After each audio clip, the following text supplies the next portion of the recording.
Okay, I'm gonna show you a potential new route for getting up here. You don't need the fire extinguisher for the clip over there. Instead you jump on this toilet, jump over here, jump crouch to get on top of this, and then jump crouch again to clip into the ceiling. Then, oh, I clip myself back inbounds again.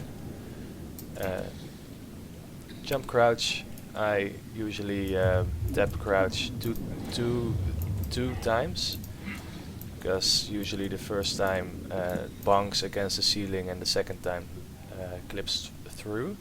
So whoop whoop. And then we jump forward, and then again to get on the ceiling. Here is an invisible slope against which you want to crouch and walk on, and along here somewhere you can just stand up and jump forward again to clip back inbounds, and then proceed to the engine room.